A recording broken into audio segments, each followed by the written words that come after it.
Muy bien. En esta semana número 3 se ha llevado a cabo lo correspondiente a célula eucariota. Primero planteamos la diferencia entre una célula procariota y eucariota. Hay una principal diferencia, mas no es la única. La principal diferencia sería que la célula eucariota va a presentar una membrana nuclear, mientras que la procariota carece de membrana nuclear o núcleo. Claro, también hay otras diferencias, como por ejemplo, que la célula eucariota presente organelas. Buenas tardes, señorita Alison. Apagamos el audio. Buenas tardes.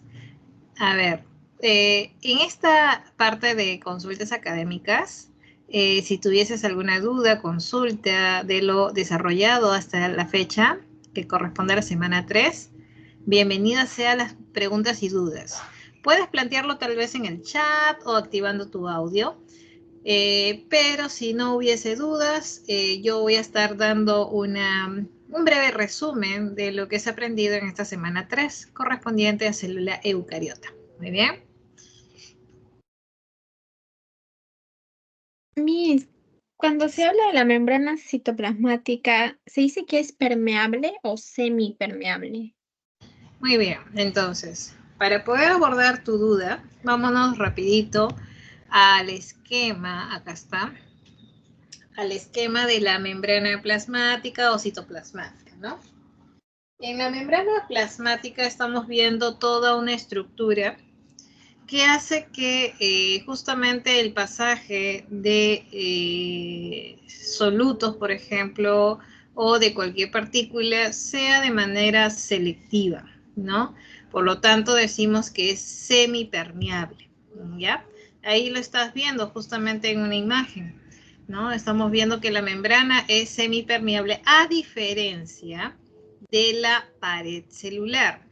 La pared celular es permeable, deja pasar, ¿no? Por acá tenemos a la pared celular, es permeable, deja pasar a cualquier sustancia, pero claro, siempre se va a encontrar en la cara más interna a la membrana celular que se va a encargar de ser selectiva. Muy bien. Entonces, espero haber respondido a tu duda. ¿Alguna otra consulta? Chicos, bienvenidos a este espacio de consultas académicas. Si tuviesen alguna duda, consulta, por favor me lo indican a través del chat o activando su audio. Muy bien, yo estoy atenta a sus dudas y consultas. Miss, ¿podría explicar eso lo del código genético? No le entendí muy bien cómo se utiliza eso. Sí, perfecto, no hay problema. Muy bien, chicos. Si de repente ustedes tienen alguna duda y de repente no quisieran activar su audio, yo estoy atenta con mi otro dispositivo al chat. Así que ustedes también pueden de repente escribir sus dudas mientras que yo estoy explicando esta duda de la compañera. Muy bien. Entonces, código genético. Muy bien. El código genético justamente es la última parte de lo desarrollado en la semana 3. Muy bien, recuerda que en esta semanita se habló de cómo se da el flujo de la información genética partiendo de una molécula de ADN. Tú sabes que el ADN puede generar muchas copias de sí misma a través de un evento llamado replicación. Partiendo de una hebra de ADN, se puede realizar una transcripción en una molécula de una sola cadena llamada ARN, ¿no? Y partiendo del ARN se puede realizar un evento llamado traducción haciendo uso de justamente de ribosomas para generar proteínas. Muy bien. A ver, dame un chance que voy a activar mi programita que me permite justamente escribir. Muy bien.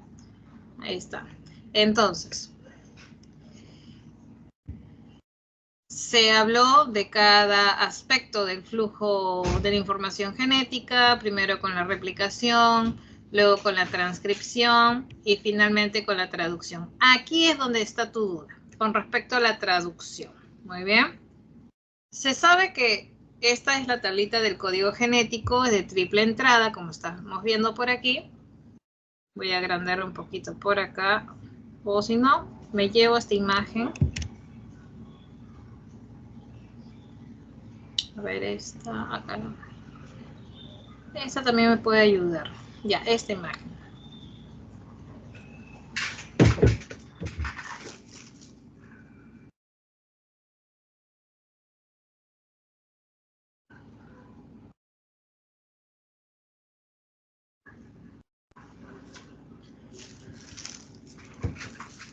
Muy bien.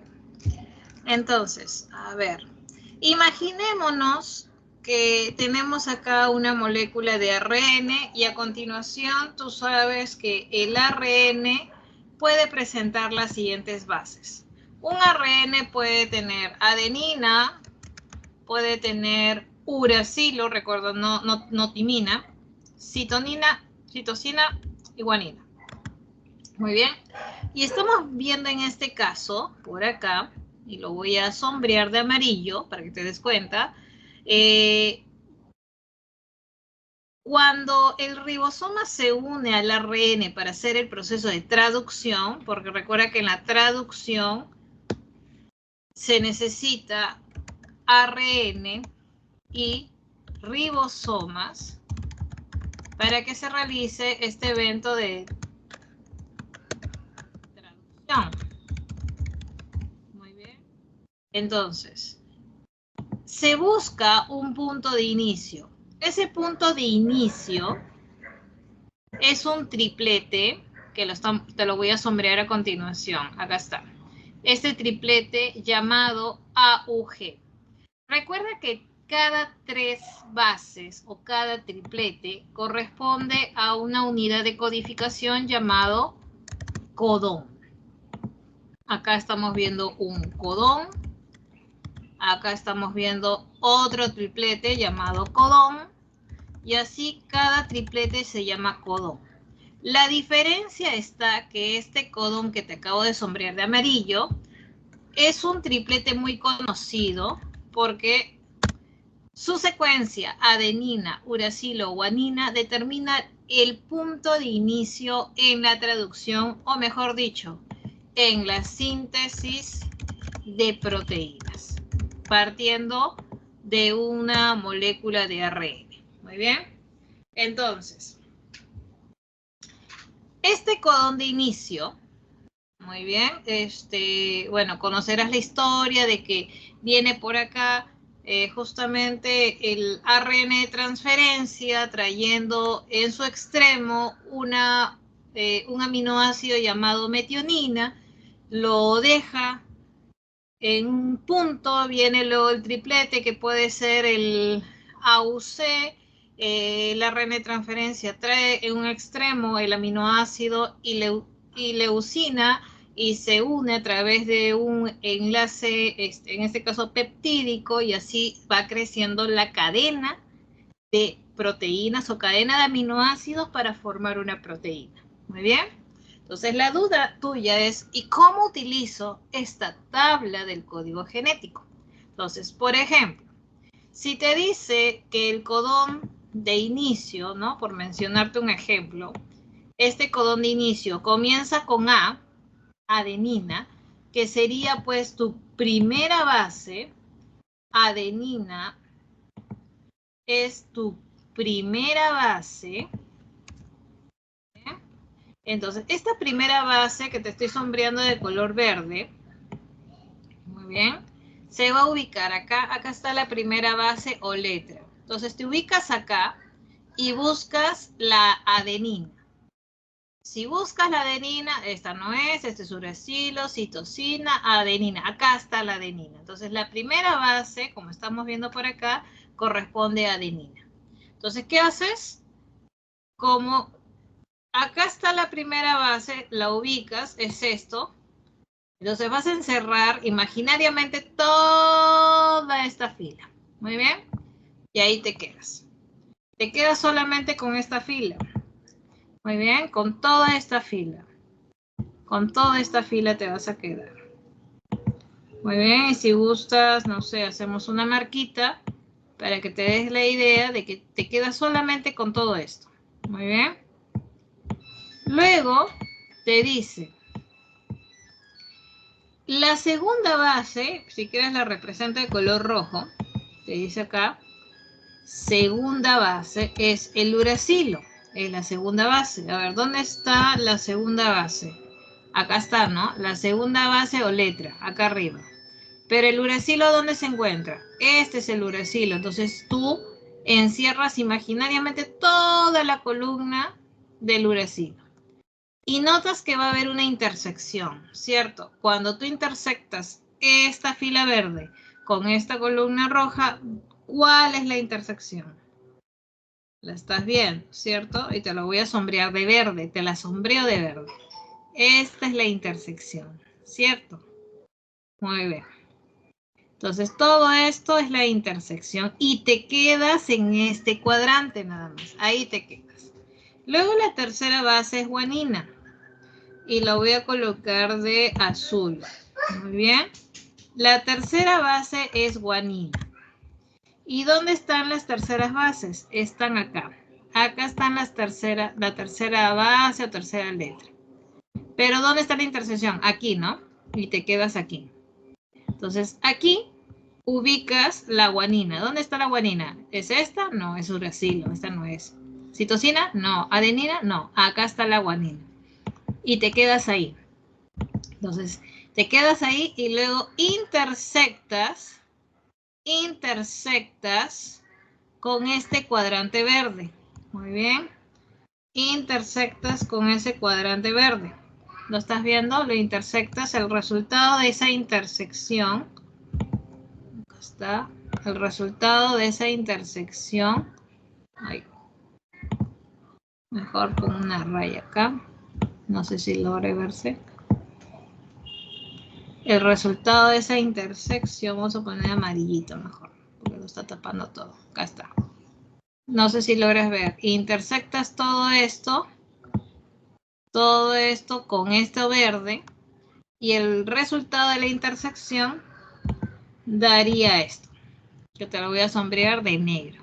Ese es el resultado de la intersección, que es la metionina, y acá está. A ver, si de repente no quedó claro esto, vámonos al siguiente codón. ¿Cuál es el siguiente codón? Estamos viendo aquí este siguiente codón, que es AUC, ¿no? Adenina sería la primera base. Ya, entonces voy a cerrar esto. Vuelvo a abrir. Muy bien. Dime.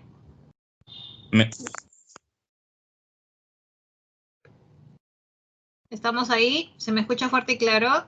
¿Todo ok? Sí, Miss. Ah, ya. Muy bien. Entonces, decíamos, ¿no? Si no quedó claro este primer codón, no te preocupes. Hacemos un siguiente ejercicio y nos vamos al siguiente codón. Muy bien. Que es el AUC. Entonces, nuevamente, a ver chicos, ¿cuál es el primer codón? El primer codón, perdón, la primera base de este codón sería adenina, ¿cierto? Y acá está, le ponemos 1, adenina.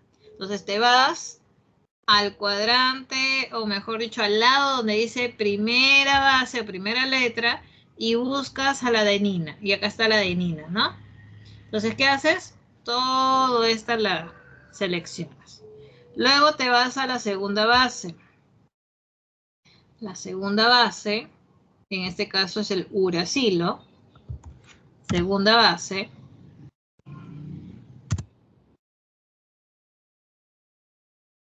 Uracilo. Entonces te vas a las donde dice segundo, acá dice segundo, y buscas el uracilo. ¿Dónde está? Acá está, de nuevo. Muy bien. Entonces ya sabes cuál es el resultado de la intersección del rojito y del azulito. Nuevamente te dio este cuadrante. Entonces ahí te quedas en ese cuadrante. Y ahora te vas a la tercera base, que es citosina. Te vas a citosina. ¿Dónde está citosina? de esta parte de acá te vas a citosina y acá está citosina. Muy bien, esto es citosina. Y haces esto. Entonces, el resultado, muy bien.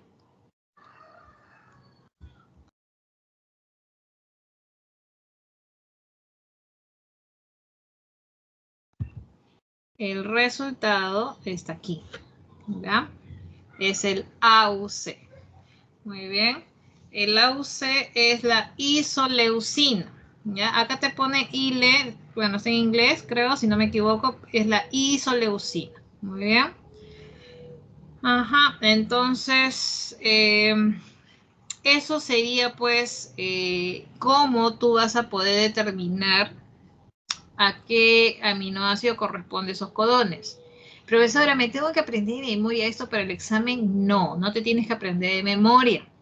Pues posiblemente te den esto en el examen si es que te pretenden hacer una pregunta de, pues, haya la secuencia de aminoácidos, pero es rara vez. Lo que sí te van a preguntar, sí o sí, que debes aprenderte, es la secuencia de lo que te decía hace un rato, del codón de inicio.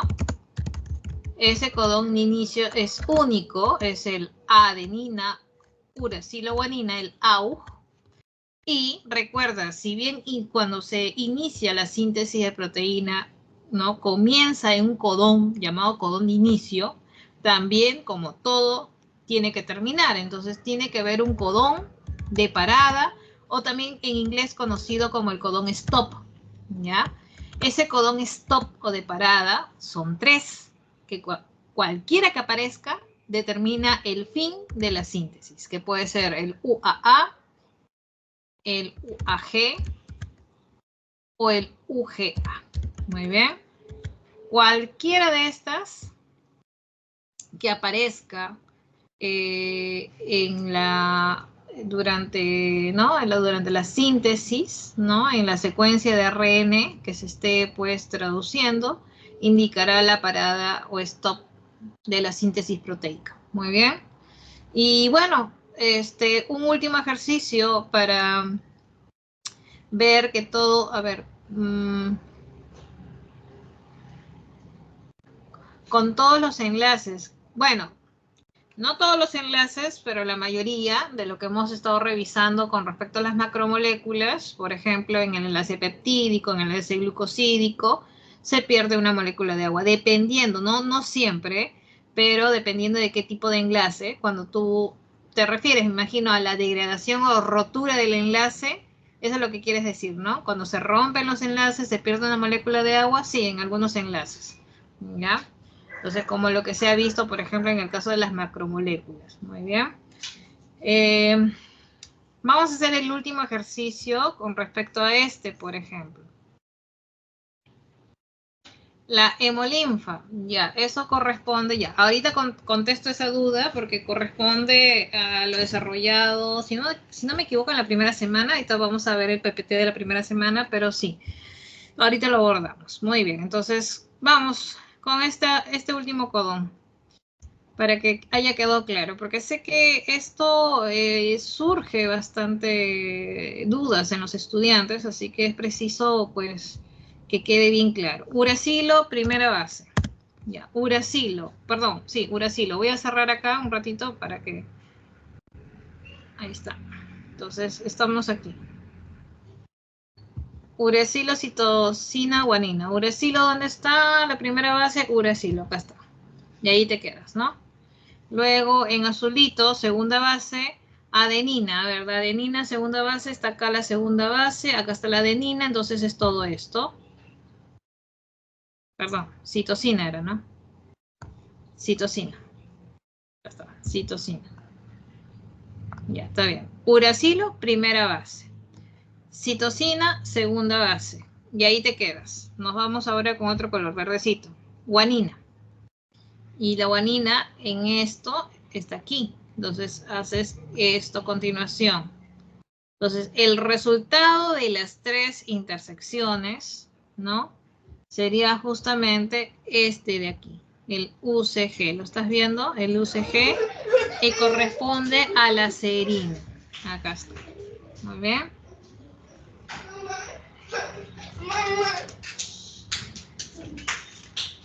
Muy bien, chicos. Entonces, ahora sigue la pregunta de tu compañero, a ver, de tu compañera Alexa, sobre las proteínas, en este caso de hemolinfa. A ver, vamos a ver. Entonces, hasta aquí te contesté la pregunta con respecto al código genético, ¿verdad? ¿Está claro? Sí, mi. Muy bien. Con respecto a este tema, ¿alguna otra duda, chicos? Para pasar al otro tema de tu compañero.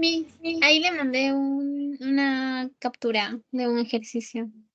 ¿Corresponde a este tema? ¿Sí? A ver. Sí, lo de codones de inicio, de transcripción para poder resolver.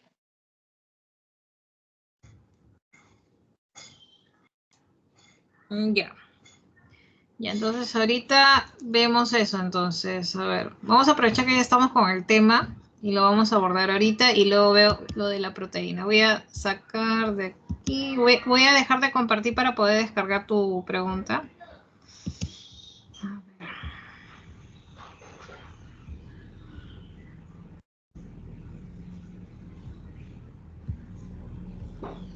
A ver.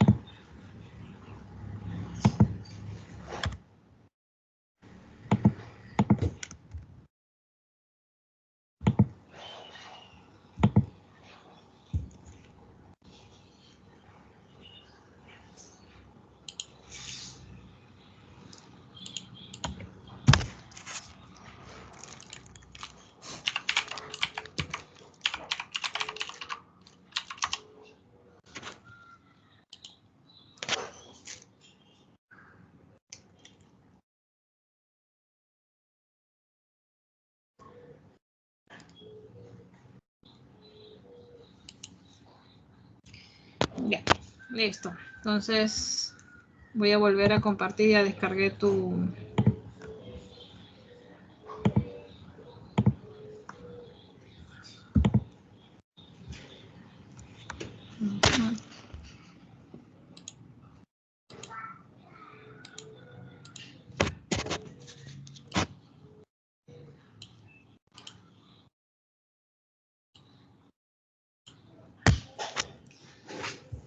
A ver.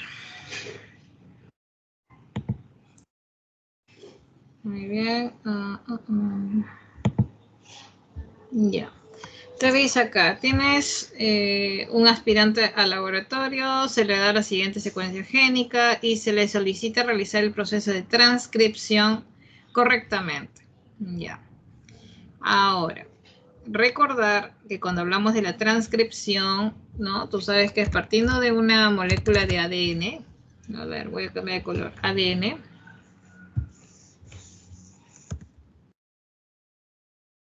Tú sabes que el ADN es de doble cadena y se transforma o se toma como referencia una copia para generar el ARN de una sola cadena. Recuerda que en el ADN las bases que van a participar son adenina, timina, citosina y guanina. Muy bien. Y en el ARN las bases que participan es adenina, uracilo, citosina, otra vez en minúscula. Ajá. Muy bien. Entonces, el ADN, como te lo plantean aquí, está, bueno, tú sabes que el ADN es doble cadena, una cadena, otra cadena, ese es el ADN, tú sabes que es antiparalela, quiere decir que si un lado es 5', el otro extremo es 3'. Y si acá es 3', necesariamente es antiparalela aquí, 5', 3'. Muy bien. Entonces, eso es lo que dice, pues, con respecto al ADN. Muy bien. Uno puede tomar para la transcripción, sea cualquier cadena. Puede uno tomar la de 5 a 3 o la de 3 a 5, es indiferente. En el ejemplo te lo precisa. En el ejemplo te han precisado que se está tomando como referencia la de 5 a 3'. Muy bien. Entonces, cuando te dicen a ti, tienes que transcribir, ¿qué piensas en esa palabra? ¿Qué te hace pensar? Tienes que transcribir. Chicos, tienen que transcribir lo que está en la pizarra, por ejemplo. ¿Qué te hace pensar eso? ¿Qué tienes que hacer? Copiar, ¿no? Entonces, simplemente, para poder hacer la transcripción, lo que tienes que hacer es copiar. Muy bien. Entonces, ¿cómo así? Si acá te dice que se parte de una molécula de 5 a 3, vas a simplemente generarse a partir de esta como molde. A partir de esta como molde, simplemente haces la transcripción o copia. Quiere decir que si acá dice adenina, copias adenina.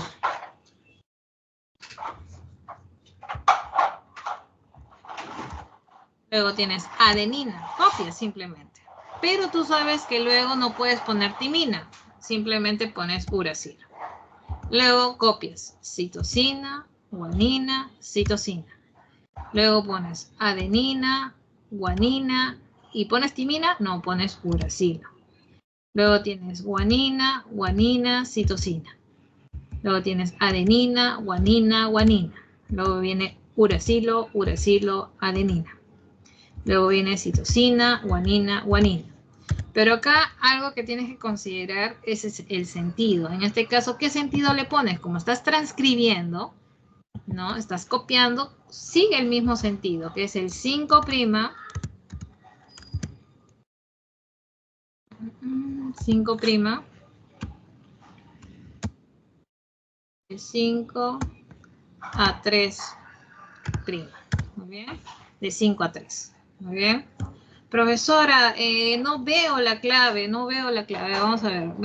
A ver, vamos a ver. ¿Es esta? AA, CGC, AGU, GG, AGG. Por ejemplo, aquí, ya, aquí, por ejemplo, la clave está en la D. Pero imaginémonos que no está. Imaginémonos que no está. Puede ser que te pongan el otro, que es de 3 a 5. El de 3 a 5. Puede ser que te pongan el de 3 a 5. Si es así, haces el complementario nada más. U, U, A, G, C, G y así. Si es que te ponen en el sentido 3 a 5, que podría ser. Pero acá como la respuesta está tal cual, ya no nos compliquemos y la respuesta aquí sería este. Recordando que el sentido es el mismo en la transcripción, ¿no? De 5 a 5, mantienes. Pero si te ponen en el otro sentido, lo único que tienes que hacer es hacer el complementario. Si acá es A, acá pones U, U, A, G, C, G, U, C, A, por ejemplo. Y así, puntos suspensivos. Muy bien. Entonces... Y eso es el que va de 3 a 5, prima. Ese es tomando como molde, ¿cuál de las dos? Claro, por eso te decía, acá como el problema te está diciendo, vas a tomar como referencia esta, por eso que la respuesta es esta, ¿ya? Porque te está diciendo que vas a tomar como referencia la del 5 a 3. Acá el mismo problema te lo está diciendo, por eso que la respuesta aquí es esta de acá, ¿ya? Y si la pregunta me irían de 3 a 5, prima. La Claro, respuesta es la de abajo. claro, si es de 3 a 5, sigues viendo que, a ver, vamos a continuar acá el ejemplo, ¿no? Acá sería, a ver, UC, ajá, acá sería el complementario CCG, UCC, AAU, EC, ¿no? Eso sí te preguntan por la otra cadena, ¿ya? Pero como te digo, acá la cadena que tienes que se está transcribiendo es esta, ¿no? De 5 a 3. Ya tienes que ver, a veces te pueden confundir con los sentidos, pero es la que estás transcribiendo, es esta. Por eso que se llama transcripción, ¿ya? Muy bien. Si me dan de un sentido de 3 a 5, la respuesta también sería de 3 a 5. Ajá, sí. Ah, ya, Miss, gracias. Ajá, ya. Listo, ahora sí. Hasta aquí con respecto a este tema, otra consulta. Entonces nos vamos a la duda que tenía tu compañera Alexa con respecto a las proteínas. Para eso voy a salir de este tema. Muy bien. Y nos vamos a las proteínas, que era el tema número 1. Y estábamos por acá. Acá está. Muy bien. Con respecto a las proteínas, muy bien. Tú sabes que las proteínas se había indicado, ¿no? Están constituidos por unidades llamadas aminoácidos. Y los aminoácidos tienen dos zonas bien marcadas, que es el grupo amino y el grupo ácido carboxílico. Pero también es preciso mencionar la existencia de un componente llamado radical. Muy bien. Este radical puede ser cualquier molécula que permite justamente que las proteínas tengan una gran diversidad biológica. Muy bien. Entonces, ahí quiero aclararte algo, ¿no? Para evitar, pues, de que cometas un error. Cuando nos referimos, por ejemplo, a proteínas de transporte, muy bien, la proteína de transporte en los vertebrados, muy bien, en los vertebrados, es la hemoglobina, muy bien, pero en los invertebrados no es hemolinfa, es hemocianina, ¿ya? En los invertebrados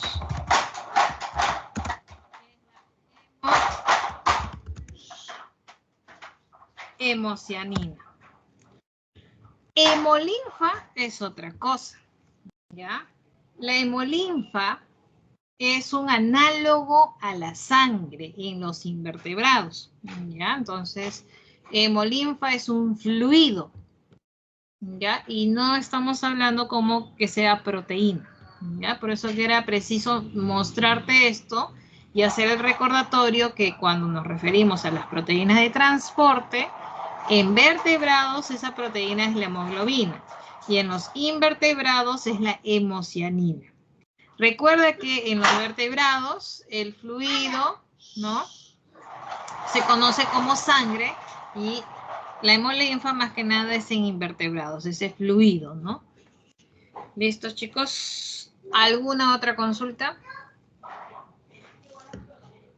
Espero haberte ayudado, Alexa. ¿Hasta ahí todo ok? Muy bien.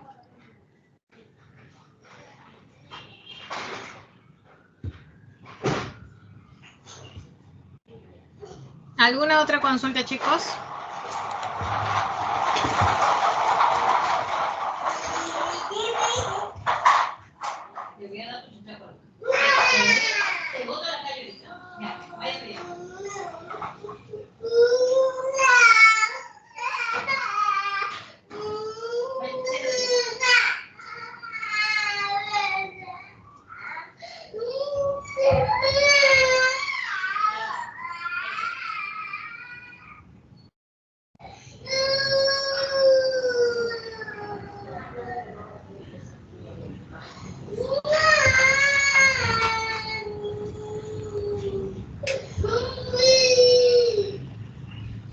La pregunta número 7 de la semana 3, ¿cierto?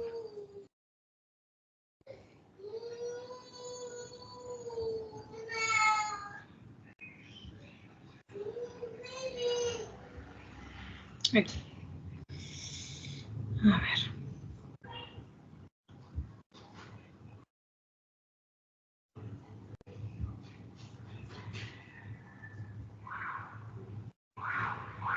A ver, la pregunta número 7. Esta de acá.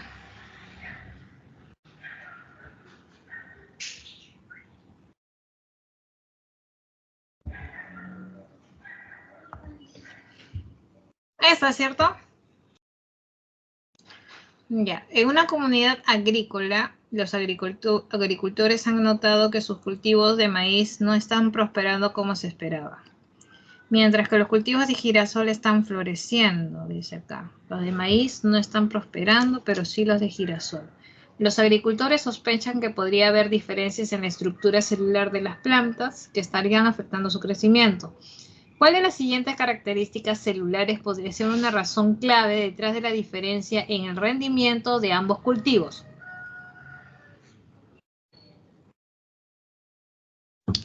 Entonces, nos vamos a la diapositiva de la semana 3. Nos vamos a la parte de estructura. Muy bien. Y vamos a mencionar las diferencias entre una célula animal y una célula vegetal. A ver, ¿qué podemos encontrar aquí?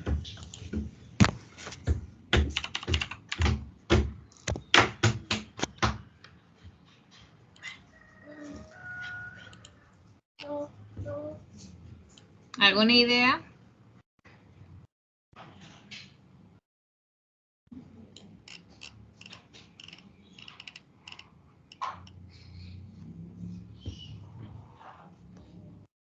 A ver, vamos a ver lo que es distintivo de los vegetales y lo que es distintivo de los animales para podernos dar cuenta y poder llegar a una respuesta. ¿Ya?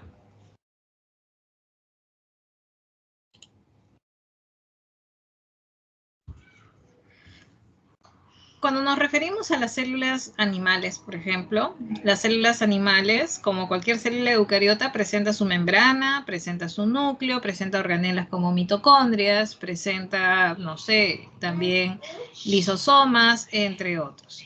En cambio, la célula vegetal, aparte de su membrana plasmática, va a presentar una membrana llamada pared celular, ¿ya? También presenta mitocondrias, Muy bien. ¿Presenta vacuola la célula vegetal. Por esa razón, muchas veces la vacuola, al almacenar agua, la vacuola crece, se hincha y las demás organelas resultan ser desplazadas a un lado. Pero también notamos la presencia de estas organelas que son exclusivas de células vegetales. Esas organelas que a continuación te voy a señalar, por ejemplo, son los cloroplastos, ¿no? Estos cloroplastos, ¿no? Son plastidios, ¿no? Y cuando hablamos de plastidios, existen varios tipos de plastidios, muy bien, que es algo distintivo, característico de los vegetales, ¿ya? Entonces, dicho esto, pues te menciono, ¿no? Recuerda nuevamente, la célula vegetal presenta pared celular, es algo distintivo de las células vegetales.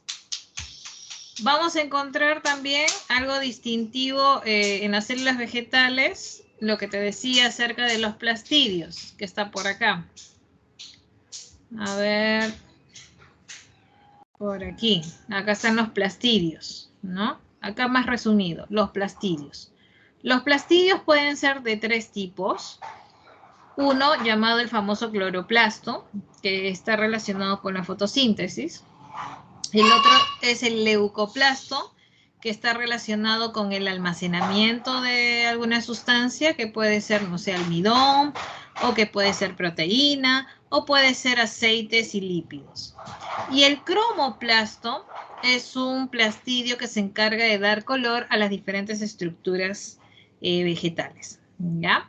Entonces, si te contara que tanto los plastidios como las mitocondrias tienen su propio material genético, y como tienen su propio material genético, van a presentar también genes exclusivos. Cada plantita entonces tendrá su propia mitocondria y su propio cloroplasto. Muy bien. Entonces, y por lo tanto van a presentar, aparte del ADN nuclear, presentarían ADN en las mitocondrias y ADN en sus cloroplastos o en sus plastidios. ¿Listo? Entonces, abordado ese punto con respecto a las células vegetales, muy bien, nos vamos nuevamente a la pregunta. Y te dice, ¿no? En una comunidad agrícola, los agricultores han notado, pues, que cultivos de maíz no han prosperado, pero sí los de girasol. Entonces, los agricultores sospechan que podría haber una diferencia, ¿no? A nivel celular entre estas plantas que estaría afectando, pues, el crecimiento de ellas. ¿Qué crees que estaría sucediendo? ¿Cuál sería la razón clave detrás de la diferencia entre ambos cultivos, en el rendimiento de ambos cultivos? Te dice, carece de vacuolas contráctiles que regulen agua, nutrientes y desechos. Mira, el término vacuola contráctil no se aplica aquí a los vegetales. Acá no hablamos de vacuola contráctil. Esto lo podemos hablar en protistas, protozoarios. Entonces, esta alternativa A no va acorde, ¿ya? Así que simplemente tú lo que haces, dices, no, esta no. Muy bien. Luego te dice, presencia de plasmodesmos en ambos tipos de células. Los plasmodesmos son estructuras que se encuentran, sí, en las células vegetales, pero que no están relacionadas, a que le confiere alguna propiedad adicional, ya que los plasmodesmos tienen más bien una función de ser conductos entre las paredes celulares que permitirían el paso de moléculas nada más, pero que le confieren alguna otra diferencia, no creo. Muy bien, entonces esta como que no. Almacenamiento de glucógeno como reserva energética en el citoplasma. Recuerda que el glucógeno es algo más relacionado a la célula animal, ¿ya? Cuando hablamos de almacenamiento de energía en plantas, más que nada es el almidón. Diferente actividad cloroplastidial entre ambas plantas. ¿Te acuerdas que te dije algo con respecto a los plastidios? ¿Verdad? Entonces puede ser esa. A ver, siguiente, ¿qué te dice? Distinto contenido de colesterol en la membrana tilacoidal. Te dice acá, colesterol. Entonces, el colesterol no, membrana tilacoide que está en las mitocondrias, no. No sería esto, porque el colesterol es un lípido que más que nada está en las células animales. O sea, la respuesta que más se acercaría a la razón que estaría detrás de la diferencia de rendimiento sería justamente la presencia de cloroplastos en las células vegetales. Tú sabes que les permite realizar fotosíntesis y al momento de realizar fotosíntesis podría influir en el crecimiento y por ende en el rendimiento de los cultivos, ¿no? Por ejemplo, el girasol es una planta que depende en gran medida de la fotosíntesis para su desarrollo. Entonces, esa razón clave que estaría detrás de la diferencia en el rendimiento sería en cuanto a la actividad de sus cloroplastos. Muy bien. Entonces, la clave de las 7 estaría pues en la D de dado. Muy bien, 7D de dado. Ajá, Alison, ¿te pude responder tu duda? Muy bien. Muy bien, vamos con otra pregunta. Muy bien, Alison. Fátima te dice, ¿no?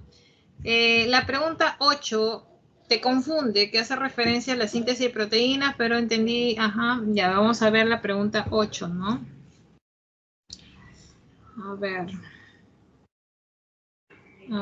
la pregunta 8 te dice acá, ¿no? Muy bien, te dice, ¿no? En un laboratorio, esta es, ¿no? En un laboratorio de biología celular, los investigadores están estudiando, la 10. La pregunta 10. Ya. Esta.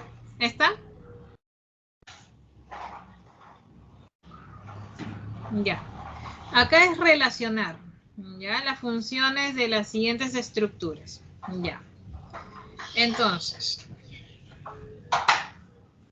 nos vamos un ratito acá de nuevo al PPT, ¿no? Y en el PPT, no, vamos a la separata. La misma separata te muestra un cuadrito. La misma separata te muestra un cuadro.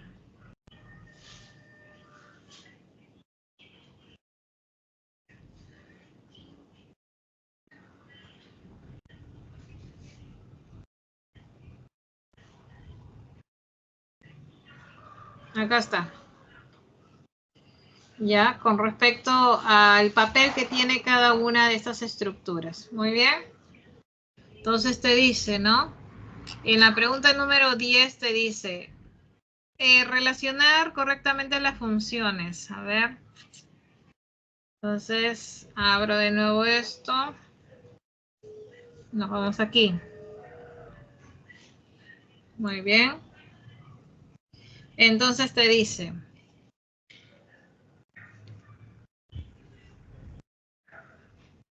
en la pregunta número 10 te ponen, ¿no? Lo siguiente, a ver, ribosomas te dice ahí. Los ribosomas, te habla también del retículo endoplasmático rugoso, también de Golgi, del aparato de Golgi. También te habla de los lisosomas. Te habla de las mitocondrias.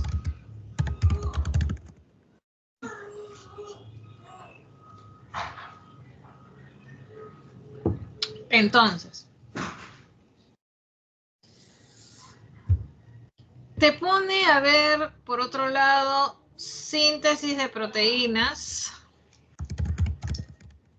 Síntesis de proteínas. También te pone modificación de las proteínas. Te pone digestión intracelular. También te pone formación de ATP. Formación de ATP.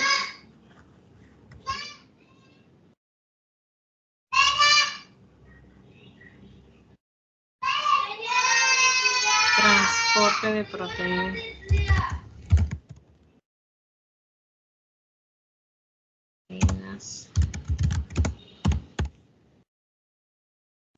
Ya, entonces, a ver acá. A ver. Retículo endoplasmático rugoso, aparato de Golgi. Acá es digestión intracelular. Formación de ATP y transporte de proteínas hacia la membrana plasmática. Muy bien.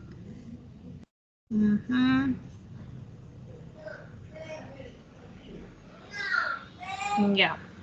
Entonces, con respecto a los ribos, por ejemplo, entiendo yo tu duda cuando me dices, me confunde con respecto a la... A ver, ¿dónde está tu pregunta? Ajá, con respecto a la síntesis de proteínas, ¿no? Porque el término síntesis de proteínas estaría relacionado con ribosoma y con el retículo endoplasmático rugoso. Y eso es verdad, ambos estarían relacionados a eso. Pero básicamente, si acá te pone, aparte de síntesis de proteína, te pone otra opción, como lo estoy viendo por aquí, que es la modificación, por ejemplo, de proteínas, que es justamente lo que viene a ser la formación de proteínas. Entonces, esta actividad, o sea, si bien el retículo endoplasmático dado, recuerda, se le llama retículo endoplasmático rugoso, porque tiene adherido ribosomas, y los ribosomas sabemos que tienen que ver con la síntesis proteica, Por eso que el retículo endoplasmático rugoso también está relacionado con la síntesis, pero también más específicamente con la modificación de las proteínas. Muy bien, entonces si te ponen ambas opciones y esta es mucho más específica, obviamente tú dices, el ribosoma está relacionado con la síntesis de proteínas, el retículo también está relacionado con la síntesis, pero más precisamente con su modificación, o sea, como que ya va formando en sí a la proteína, la va modelando, por decirlo así.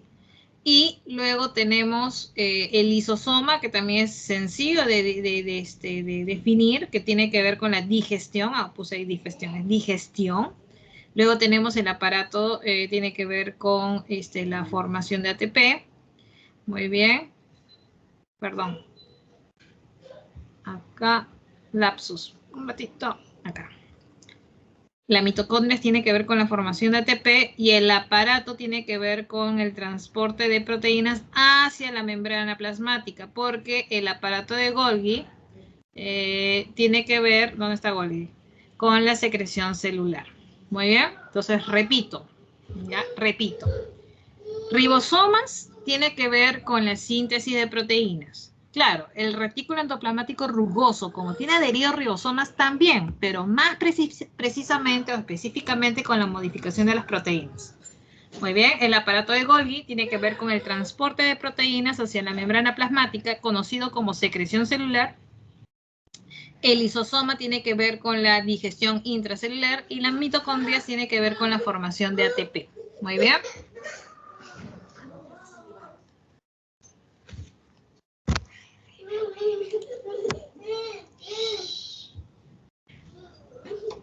Muy bien, Fátima. Espero haber respondido tu duda.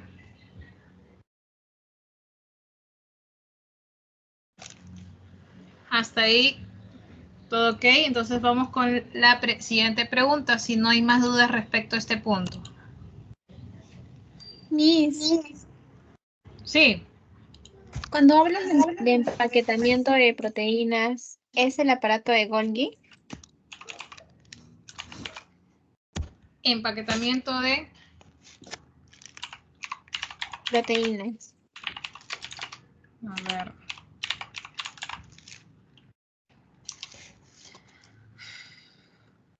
Ya, lo que pasa es que Golgi, como tiene como una de sus funciones es justamente la secreción celular, este orgánulo es el encargado, pues, no solamente de fabricar, sino también realiza todo el empaquetamiento de proteínas y también lípidos, pero sobre todo proteínas que van a ser destinadas a ser exportadas por la célula, ¿no? Entonces, ese es el, sí, si has encontrado alguna alternativa que dé empaquetamiento, tiene que ver con Golgi, ¿ya? Muy bien.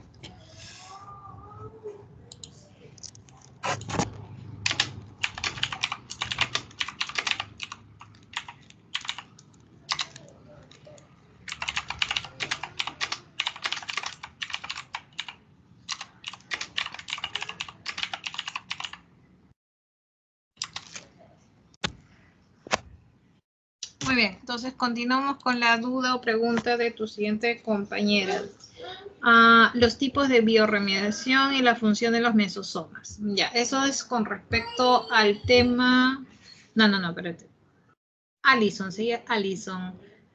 La de transporte de membranas, transporte de bombas y masas, ya. Eso es con respecto a la semana 3 y bioremediación es semana 2. Ya, entonces me mantengo un ratito en la semana 3 y luego me voy a la semana de 2 de bacterias. Muy bien, y nos vamos a la parte de aquí. Esto, ¿no? Alison, ¿tu duda era sobre esto?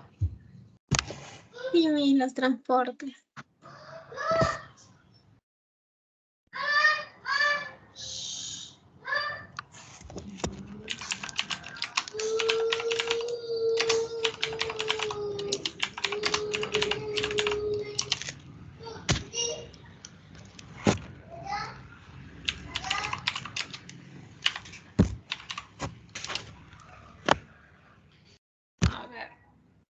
Se me fue. Ya, acá está. Ya, entonces. A ver, voy a llevar esta imagen a otra página para explicarte mejor.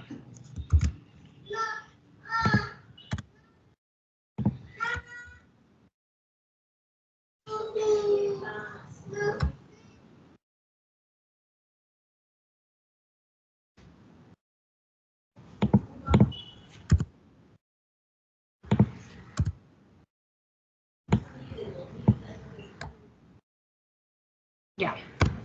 Entonces, cuando nos referimos a la membrana plasmática, acuérdate, la membrana plasmática es un complejo supramolecular, muy bien, que juega un papel bastante importante, fundamental, para la célula, ya que regula el pasaje de las sustancias, manteniendo claro la diferencia entre la célula y el medio. Por lo tanto, una de las funciones más importantes es la del transporte. Y acá se te muestran algunos tipos de transporte. Por ejemplo, entre los más conocidos tenemos la difusión, ¿no? Es cuando las moléculas de un soluto, que puede ser, ¿no?, soluto o gas, va a estar en un continuo movimiento y va a tratar de distribuirse de manera uniforme por todo el espacio disponible. Entonces, se dice siempre que va de una zona de mayor concentración, de una zona de mayor a menor concentración, ¿no? Y cuando decimos que va de una zona de mayor a menor concentración, muchas veces decimos, entonces lo hace sin gasto de energía. Entonces, ¿a qué se refiere esto realmente? Entonces, para poder comprender esto, vamos a hacer lo siguiente. Vamos a hacer, a ver, tú me vas a decir. Muy bien. Imaginémonos que aquí en A, luego tenemos un espacio B. ¿Listo? Y luego tenemos de esta manera los solutos disueltos en esta concentración. Y en B lo tenemos así. Mi pregunta es, ¿qué zona está más concentrada? ¿A o B? La A. Entonces, si quieres llegar al equilibrio, esto es, que tanto A y B tengan la misma concentración, ¿cómo debe ser el flujo o el transporte? ¿Debe ser de A hacia B o de B hacia A? Para que haya un equilibrio, ¿no? O sea, quiere decir que acá en A haya la misma concentración como en B. Entonces, la tendencia va a ser de una zona donde hay mayor concentración a una zona donde hay menor concentración. Entonces, esa es la tendencia para buscar el equilibrio. Y esto, mover de mayor a menor, representa siempre, siempre no gasto de energía. Es sin gasto de energía. Muy bien. Quiere decir que si la cosa hubiera sido al revés, o sea, de una zona de menor a mayor, o sea, de B a A, ahí sí sería con gasto de energía. Muy bien. Entonces, eso en principio debe estar clarísimo, chicos. Entonces, habiendo entendido esto, el primer tipo de transporte, que es la difusión es el mecanismo de transporte por el cual, como te había dicho, moléculas de soluto o moléculas de gas como el oxígeno, como el dióxido de carbono, entre otros gases, van a poder moverse, ¿no?, de un punto a otro. Y siempre se da de una zona de mayor concentración a menor concentración. Por eso decimos que se da sin gasto de energía. Entonces pongo número 1. La difusión. Entonces, Entonces se da sin gasto de energía. ¿Por qué? Porque se da en una zona de mayor a menor concentración. Otra cosita. Para no decir, de mayor a menor concentración, también hay un término que lo reemplaza. Ese término se llama a favor de la gradiente. Cuando se dice es a favor de la gradiente, quiere decir que es de una zona de mayor a menor concentración. Entonces, eso se llama a favor de la gradiente. Muy bien. ¿Listo? Profesora, y si fuera de B a A, ¿cómo se llama? Se llama en contra de la gradiente. ¿Ya? Entonces hay que tener claro esa terminología. Muy bien, entonces la difusión, como te decía en el número 1, es sin gasto de energía. Acá se puede transportar moléculas pequeñas y gases. El mecanismo por el cual se va a transportar el agua se llama ósmosis. ¿Ya? Y la ósmosis también te cuento, se da sin gasto de energía. Entonces tú deduces, si se da sin gasto de energía, ¿cómo es la tendencia? ¿De mayor a menor o de menor a mayor? ¿Y es sin gasto de energía? Quiere decir que se dio a favor o en contra. A favor. A favor de la gradiente. ¿Y qué significa a favor? Sin gasto de energía. Sin gasto de energía, pero también significa que va de una zona de mayor a menor concentración. Eso es a favor de la gradiente. Muy bien. Otro tipo de transporte, ¿no? Es el transporte activo. ¿Ya? El transporte activo. En el transporte activo, ahí sí hay gasto de energía. Hay gasto de energía. Entonces, chicos, deduce. Si hay gasto de energía, ¿qué ocurre? ¿Se da a favor o en contra? En contra. En contra de la gradiente. Esto es, de una zona de menor a mayor concentración. Y es el caso, por ejemplo, cuando hablamos de transporte activo, eso es cuando, por ejemplo, esta, no sé, a ver, la bomba sodio-potasio. La bomba sodio, ¿no? En la bomba sodio-potasio, te das cuenta, por ejemplo, en esta imagen, estás viendo el transporte, ¿no? El transporte del potasio se da de una zona donde hay menor concentración, acá lo estás viendo, mira, acá hay menor concentración, acá hay mayor concentración. Y a pesar de que hay menor concentración, mira, se transporta el potasio. Y acá, mira, te das cuenta, en cuanto al sodio, acá hay menor concentración y acá hay mayor concentración. Y el transporte de sodio se da de menor a mayor. Entonces, esto implica gasto de energía. Muy bien. Esto es en contra de la gradiente y esto se llama transporte activo. Muy bien. Cuando hablamos de transporte pasivo puede ser la difusión, la ósmosis y hay una tercera que no te he mencionado que es la difusión facilitada. Ya, acá tengo otro caso que es la difusión facilitada. En la difusión facilitada también es sin gasto de energía. Esto es, se da a favor de la gradiente.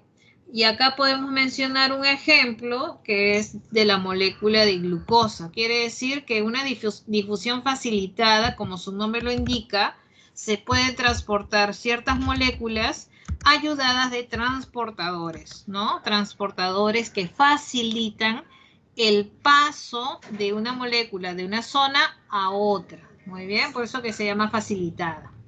Y recuerda, y te lo voy a señalar por acá, tanto la difusión como la ósmosis y como la difusión facilitada, las tres son conocidas como transporte pasivo.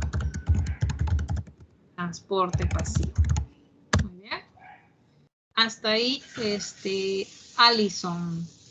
¿Pude haberte respondido tu duda? ¿Quedó claro? Sí, mi. Todo claro, muy bien. Entonces sigue Andrea. Andrea, vamos a abordar el tema de biorremediación y los mesosomas, que es justamente el tema de la semana 2 de bacterias, ¿ok? Muy bien, hasta aquí, chicos.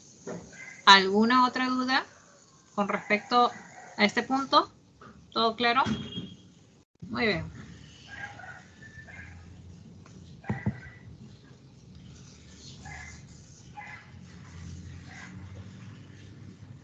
Semana 2. Muy bien.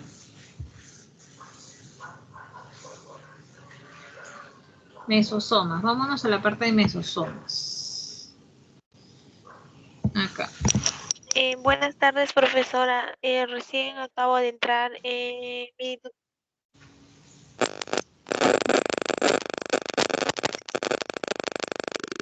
Buenas tardes. Más bien desactiva tu audio. Si tuvieses alguna duda, mira, ¿te parece si lo puedes plasmar en el chat? Porque yo estoy respondiendo las dudas de tus compañeras y compañeros. A medida me van colocando en el chat, de manera ordenada estoy pues respondiendo a las dudas. Ahorita voy con la duda de Andrea. Puedes ir de repente planteando tu duda si es que de repente no puedes activar el audio, ¿ya? Muy bien, entonces vamos con la duda de Andrea. Por aquí vamos a poner la imagen clásica de una bacteria, ¿ya? Es una imagen clásica, no quiere decir que todas las bacterias sean así, porque si bien lo vieron en clase teórica, tú sabes que las bacterias van a presentar estructuras constantes y estructuras variables. Entre las estructuras constantes decimos que son toda estructura que está presente en toda bacteria, como es, por ejemplo, la presencia de un citoplasma, la presencia de una membrana y la presencia de una pared. Muy bien, esas son las estructuras básicas que debe presentar toda bacteria. Y claro está, la región donde se encuentra su material genético. En cambio, con respecto a las estructuras variables, tenemos a la cápsula, la fimbria, la presencia de flagelos, los plásmidos, que también son estructuras que algunas bacterias puedan presentar. Muy bien. Y con respecto a la membrana, que está por aquí, la membrana, que es la capa más interna que vamos a ver en una bacteria, en esta membrana, mira, a seguimiento de lo que te estoy marcando, que es la parte... Ay, se me pasó, disculpen. Aquí vas a ver estos repliegues internos.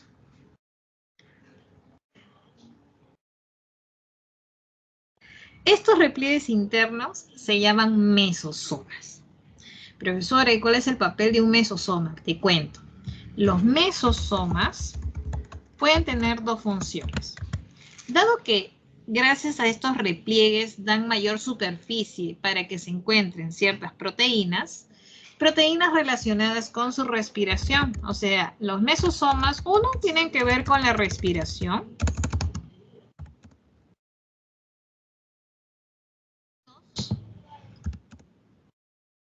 Puede ser utilizado como punto de unión al ADN.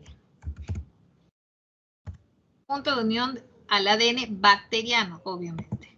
Profesora, ¿en qué momento? ¿Cómo que el punto de unión al ADN? Lo vamos a ver en una siguiente imagen. Hasta aquí, acuérdate que la función del mesosoma son dos. Tiene que ver con la respiración porque dado que esos repliegues dan mayor espacio, superficie para que se encuentren moléculas relacionadas con la respiración, pero también el mesosoma sirve de punto de unión o de anclaje del ADN bacteriano. Respecto a este segundo punto, te lo voy a explicar en esta otra diapositiva. Cuando la célula decide realizar división, o sea, reproducción, Tú sabes que la reproducción en las bacterias es de tipo asexual. ¿Bien? Y quiere decir que partiendo de una célula madre se generan dos células hijas. Es importante aquí para la bacteria que cuando el ADN de esta progenitora haga su copia, que está por acá, obviamente tiene que generar una copia de ese ADN porque lo va a compartir a su otra célula hija. Por ejemplo, acá la célula hija ya tiene su ADN representado en azul y la otra, que es la original, es la de color rojo. Muy bien. Entonces, te das cuenta aquí el papel del mesosoma. El mesosoma sirve de punto de unión del ADN. Quiere decir que el mesosoma se ancla a este ADN y luego se forma otro mesosoma para anclarse al otro genoma o al otro ADN. Cosa que cuando estos mesosomas se alejan,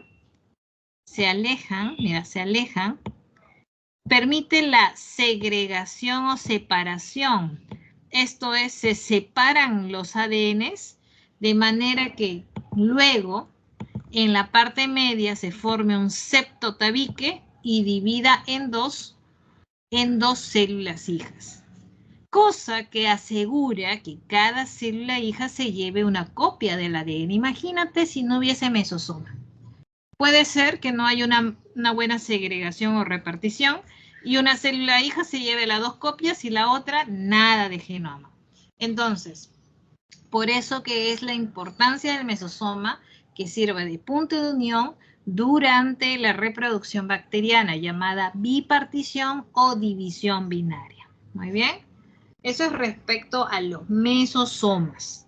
Hasta ahí, Andrea, ¿todo claro con respecto a los mesosomas?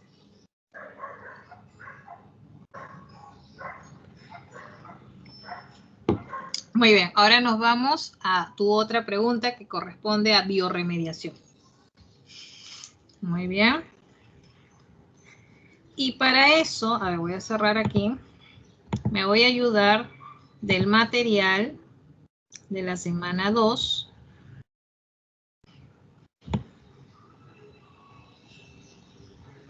Hay una lectura. Acá está. En esta lectura. Muy bien. Con respecto a la biorremediación, sabemos, ¿no? Con esta tecnología se puede aprovechar el potencial de ¿quiénes? De ciertos organismos vivos, como por ejemplo plantas, puede ser algas, pero sobre todo hongos y bacterias. Gracias al uso de estos organismos vivos, podemos de alguna manera absorber, degradar, transformar contaminantes, sea retirándolos, inactivándolos, atenuando el efecto negativo que pueda haber sobre el ambiente. Por eso que se llama biorremediación, porque se utiliza organismos vivos para de alguna manera remediar, ¿no?, la contaminación ambiental. ¿Listo? Por ejemplo, para remediar y recuperar suelos o cuerpos de agua contaminados con hidrocarburos, es posible hacer uso de bacterias, como por ejemplo las del género Pseudomonas. Ellas van a poder oxidar, degradar, transformar y completa la mineralización de estos contaminantes. Por ejemplo, ¿no? Entonces, esta tecnología podemos encontrar diferentes tipos dependiendo de qué organismo se utilice o cómo se da el proceso de biorremediación. Por ejemplo, estos tres tipos son la degradación enzimática. Como su nombre lo indica, obviamente utiliza enzimas que pueden provenir de algún ser vivo. No te especifica de quién, sabemos que se utiliza enzimas directamente con la finalidad de degradar sustancias que están siendo dañinas, nocivas por el medio ambiente. Estas enzimas son previamente producidas, por ejemplo, en bacterias que han sido transformadas genéticamente. Entonces quiere decir que esta enzima, o mejor dicho, que a la bacteria le insertan un gen que puede ser de cualquier organismo que me interese su enzima, por ejemplo, no sé, me interesa la enzima de tal organismo y se lo voy a insertar en estas bacterias que van a ser transformadas genéticamente. Entonces la bacteria, como es un procarionte bastante pequeñito, sin problema comienza a producir este gen, y tú sabes que el gen produce proteínas y la proteína puede ser una enzima. Entonces de esta manera las enzimas van a ser producidas, y por eso que actualmente hay compañías que se encargan justamente de producir en cantidad estas enzimas, que son muy utilizadas, por ejemplo, para poder remediar, ¿no?, el medio ambiente. Muy bien, entonces obviamente se utilizan microorganismos genéticamente modificados. Muy bien, eso es en cuanto a degradación enzimática, porque utiliza enzimas.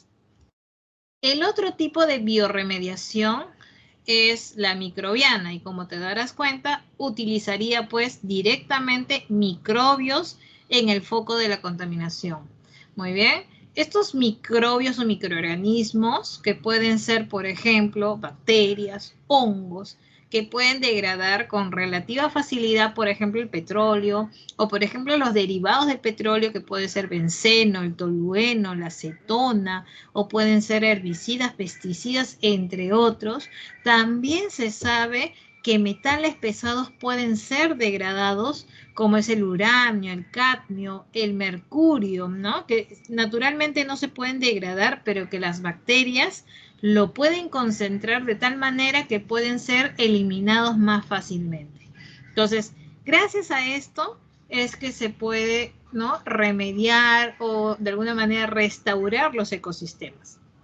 Y finalmente, la fitorremediación, como su nombre lo indica, fito, va a hacer uso de plantas para poder limpiar los ambientes contaminados, ¿no? En este tipo se encuentra todavía como que en desarrollo, porque estamos hablando de una planta, es un organismo más complejo comparado a un microbio. Entonces, sabemos que algunas especies vegetales absorben, acumulan y toleran altas concentraciones de contaminantes, como puede ser metales pesados o compuestos radiactivos, entre otros. Muy bien. Y entre las ventajas que ofrece esta tecnología frente a los otros es que es de bajo costo. Muy bien, simplemente utilizas la plantita, ¿no? Y tú sabes que la plantita tiene una alta tasa de crecimiento. En cambio, cuando hablamos de microbios o bacterias que son genéticamente modificados, obviamente para lograr eso hay un alto costo en laboratorio. Por eso que comparada a las anteriores, la fitorremediación es mucho más económica y es rápida para poderse llevar a cabo en los procesos degradativos. Muy bien.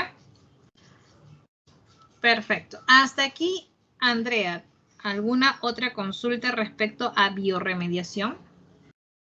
No, Miss, en esos temas ya no. En el caso de la transformación y la transducción, ¿también es un tipo de reproducción? No, mira. Con respecto a ello, voy a de nuevo a mi PPT de la semana 2. ¿Listo? Sucede que tú sabes que las bacterias se reproducen de manera asexual, ¿cierto? Esa reproducción asexual se llama bipartición o también conocido como división binaria. Pero como es una reproducción asexual, las células hijas o los descendientes son genéticamente hablando idénticas al progenitor. Esto es, el resultado de su reproducción son clones, son idénticos. Entonces tú dirás, profesor, entonces, ¿cómo es que gana variabilidad genética? Porque tú sabes que nosotros, al tener reproducción sexual, ¿por qué lo presentamos, chicos? ¿Por qué tenemos reproducción sexual? ¿Y por qué no la sexual? Es simple, ¿no? Tenemos reproducción sexual para ganar variabilidad. Por eso te decía, ¿no? En casa, papá y mamá tuvieron hijitos. Esos hijitos, tus hermanos, ¿no? Y tú, son idénticos todos ustedes, o tienen algún parecido, pero no son idénticos, no son igualititos, ¿cierto? Genéticamente hablando no son iguales, a menos que tengas un gemelo, claro, esa sería la excepción, ¿no? Pero después son parecidos, pero no iguales. Entonces, esa variabilidad genética nos garantiza, pues, de que, o es garantizada por la reproducción sexual. Entonces, ¿cómo hacen las bacterias para ganar variabilidad genética? Lo que hacen las bacterias es realizar lo siguiente: conjugación, transformación y transducción. Con esos tres eventos, conjugación, transformación y transducción, se gana variabilidad genética. Esto es, la bacteria gana una nueva información genética que no lo obtiene con su simple reproducción asexual. Muy bien. Ahora, ¿cuál es la diferencia? Que en la conjugación se da entre bacteria y bacteria. La transformación ocurre cuando una bacteria es sometida a algún estrés y los fragmentos de esa bacteria van a ser incorporados en otra bacteria que va a ser receptiva. Y en la transducción se da entre una bacteria y un virus. ¿Ya? El virus sería pues el que se encargase de llevar de bacteria a bacteria esta nueva información genética. ¿Ya? Entonces, esa es la diferencia. Pero son tres mecanismos: conjugación, transformación y transducción, que garantizan la variabilidad genética en las bacterias. ¿No es un tipo de reproducción? No. La reproducción en bacterias es única, llamada bipartición. Las otras son mecanismos que garantizan variabilidad genética. Muy bien. Listo. Espero haber respondido tu duda. Muy bien. Ahora nos vamos con Ariana. Dice Ariana. Chicos, vayan colocando sus preguntas y yo voy desarrollándolo a medida que ustedes vayan colocando sus dudas. A ver, después de terminar la clase de célula procariota, ya, una breve explicación ya. En un momento hacemos un resumen. Ahí viene otra pregunta con respecto a gram negativas y gram positivas. Ya. A ver, vámonos por acá de nuevo. Acá está. Muy bien. Muy bien. Entonces, la diferencia entre gram positivas y gram negativas está a nivel de la pared. ¿Cómo así? Mira, te lo voy a marcar por aquí. Tú sabes que en una bacteria, la capa más interna es la membrana plasmática, ¿cierto? Esta es la membrana plasmática, la más interna. Muy bien. Acá está la más interna.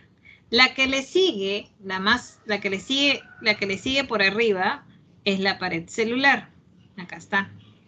Y esta pared celular tiene un componente típico, ¿no? Que es el péptido glucano. ¿Listo? Entonces, esta pared lo vamos a ver aquí. Vamos a verlo, a ver, a nivel molecular. Mira, acá está. Entonces, hacemos un zoom, se puede decir, y estábamos viendo, ¿no? Que lo más interno era la membrana plasmática, y acá está. Ahí está la membrana plasmática. Y por encima,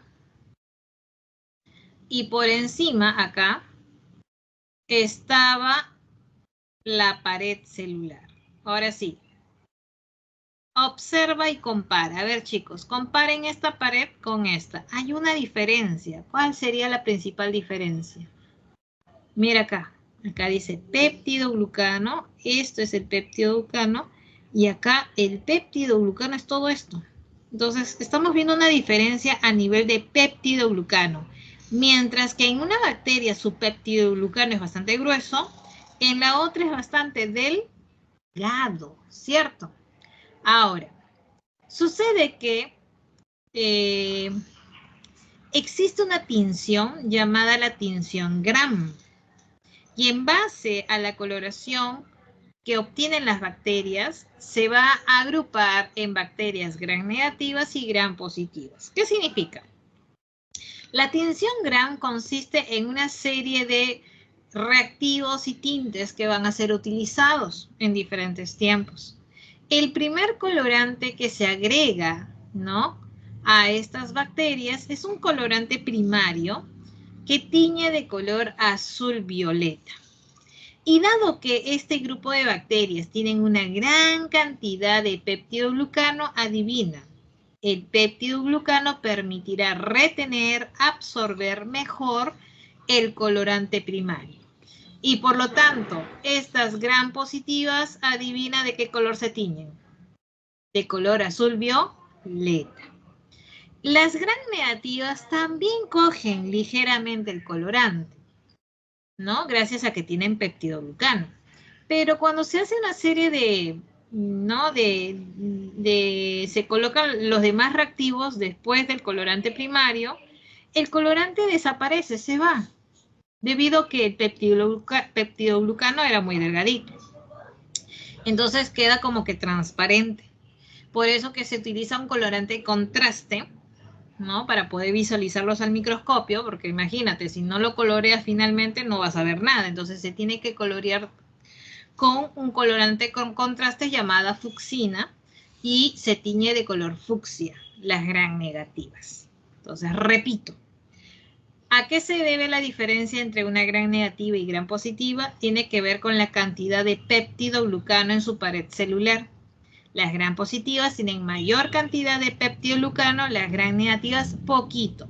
Por esta razón es que las gram positivas cogen o absorben o retienen mejor el colorante azul violeta, que es el colorante primario. En cambio, las gram negativas, como tienen delgadito, cogen ligeramente, pero luego con la serie de...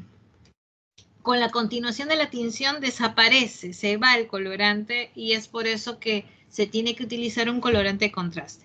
Muy bien, entonces esa es la diferencia básica entre las gram positivas y las gram negativas. Y como te das cuenta, la gram negativa adicional o por encima de su peptidoglucano tiene una membrana muy similar a la membrana plasmática, que es denominado la membrana externa. Muy bien, esta es la membrana externa. ¿Listo? Espero haber respondido tu duda. ¿Alguna otra consulta, Fátima, respecto a lo que me indicabas con respecto a las gram positivas y negativas?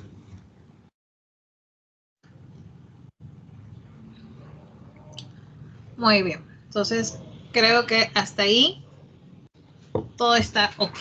Entonces, vamos ahora con Ariana, que me indicaba si podía hacer un resumen de la célula eucariota. Muy bien, si hay otra duda, por favor, plásmelo en el chat que yo estoy atenta con mi otro dispositivo. Muy bien. Listo, si no hay dudas, salgo de esta diapositiva y me voy a la diapositiva de célula eucariota. Muy bien, entonces, esta semana 3 toca desarrollar lo que se llama célula eucariota. Recordar que cuando hablamos de célula eucariota versus una célula procariota, la principal diferencia, más no es la única, sino la principal, es que la célula eucariota presenta membrana nuclear. ¿Es la única? No, ¿verdad? Tú sabes que también hay otras diferencias. Como por ejemplo, ¿qué otras diferencias hay? Aparte de la membrana nuclear, sabemos que la célula eucariota va a presentar organelas, ¿verdad? La célula eucariota también es un poquito más grande. Hay otras diferencias, muy bien. Y entre la célula, se puede decir, los modelos de célula eucariota representativo van a ser la célula animal y la célula vegetal. Muy bien. ¿Hay diferencias? Claro que sí, hay diferencias. Pero sabemos que ambas tienen en común la presencia de una membrana plasmática, la presencia de un citoplasma, la presencia de organelas y, claro está, la presencia de una membrana nuclear o núcleo, que va a contener al material genético de la célula. Muy bien. Por ejemplo, con respecto a la membrana plasmática, ¿listo? Sabemos que la membrana, como les indiqué, regula el pasaje de sustancias, manteniendo la diferencia entre la célula y el medio que lo rodea. Y una de las funciones más importantes es la del transporte. Por eso que hace un rato vimos los diferentes tipos de transporte. Muy bien, que puede ser por difusión, o puede ser ósmosis, o transporte pasivo, o transporte activo. Muy bien. Otra estructura de la célula eucariota es la pared celular, pero recuerda, es exclusiva de las células vegetales. La pregunta es, ¿por qué crees que los vegetales presentan pared celular? ¿Por qué está presente en los vegetales y no en las células animales? Debe haber una razón, ¿no lo crees? ¿A alguno se le ocurre por qué?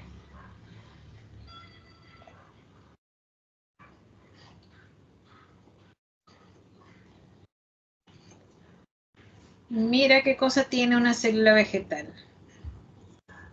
Hay una organela también distintiva de las células vegetales. ¿Cómo se llama esto? La vacuola, ¿cierto? ¿Y qué hace la vacuola?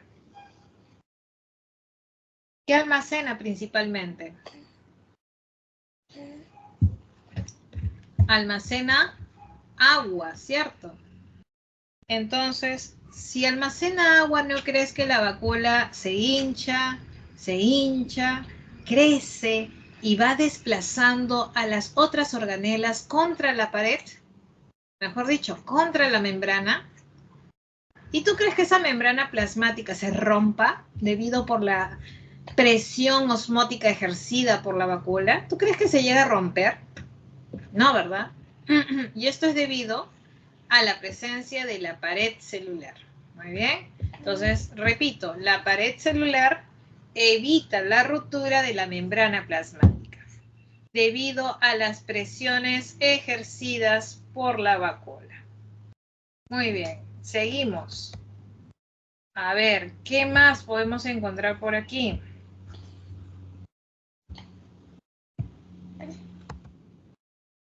El citoplasma, ¿no? Tú sabes que en el citoplasma vamos a encontrar al citosol.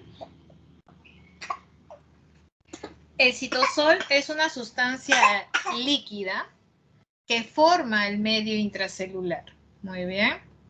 Y allí, en el citosol, vamos a encontrar un complejo sistema tridimensional de fibras que se van a ramificar por todo el citosol.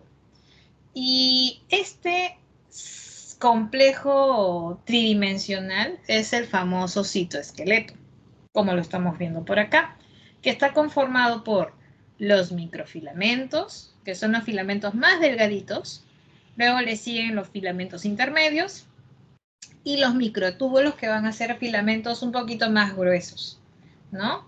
Por ejemplo, los microfilamentos van a estar constituidos por filamentos de actina. Pero acuérdate, estos filamentos de actina van a estar relacionados con la ciclosis, que es el movimiento de las organelas en la célula. Y también el microfilamento está relacionado con el movimiento ameboideo. ¿Listo? Por otro lado, el filamento intermedio, por ejemplo, lo vamos a encontrar en la queratina. Los microtúbulos, por otro lado, al estar constituido por tubulina, va a formar una red que va a permitir el posicionamiento de las organelas. Porque imagínate, si no hubiese estos microtúbulos, todas las organelas estarían todas aglomeradas en un punto, pero no, están perfectamente distribuidas a lo largo de la célula, lo que le da un posicionamiento a las organelas en el interior de la célula.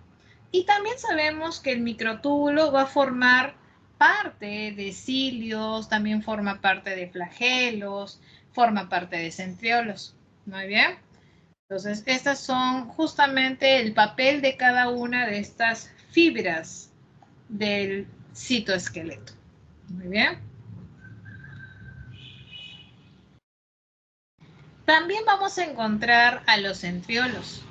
Los centriolos son estructuras que van a estar involucradas en la división celular, ¿no? Principalmente de células animales, que lo vamos a ver más adelante.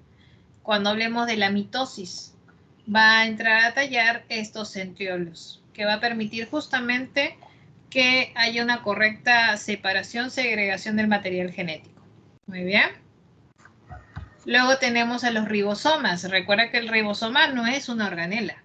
Es un complejo supramolecular que está relacionado con la síntesis proteica en la célula eucariota, pero también recordarás que en la célula procariota había la presencia de estos complejos supramoleculares. Claro, más pequeñitos, más pequeñitos.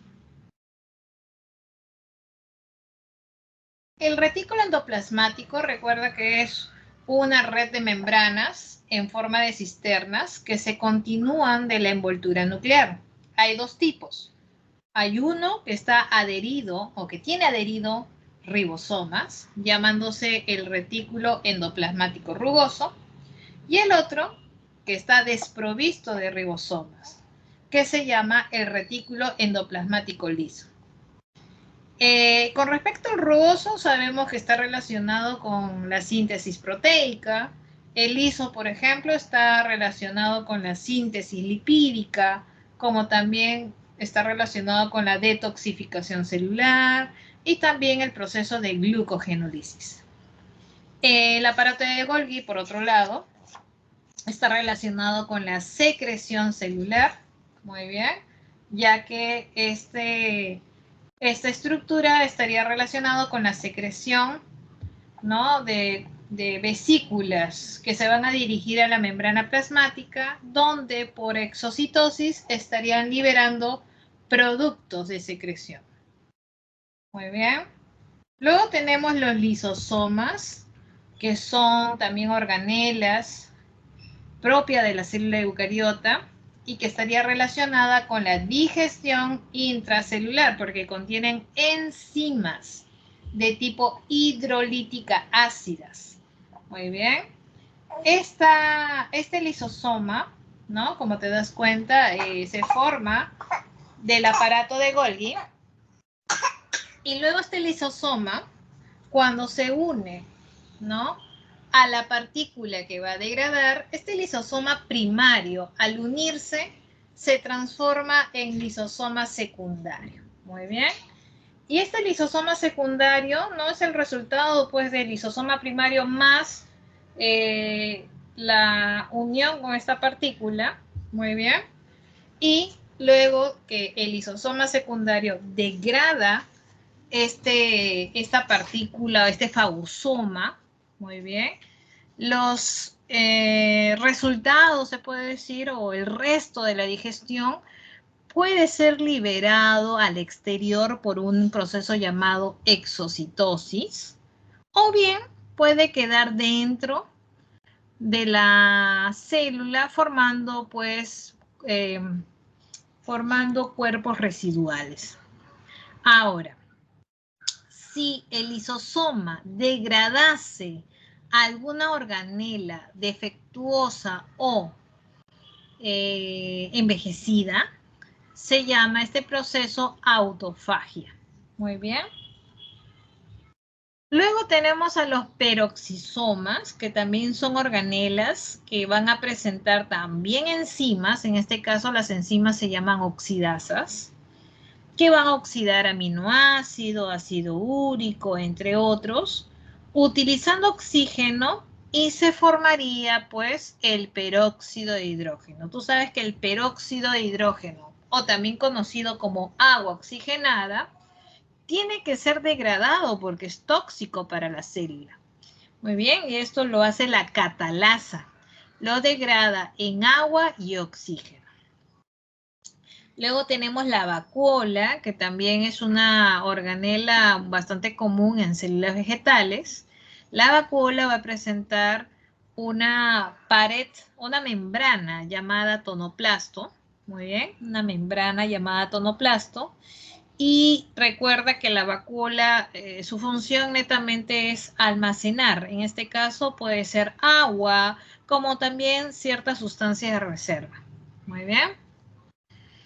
Hace un rato hablé también de los plastidios. Recuerda que los plastidios van a ser organelas que van a presentar doble membrana. Escucha, los plastidios, así como las mitocondrias, son las únicas organelas que van a presentar doble membrana.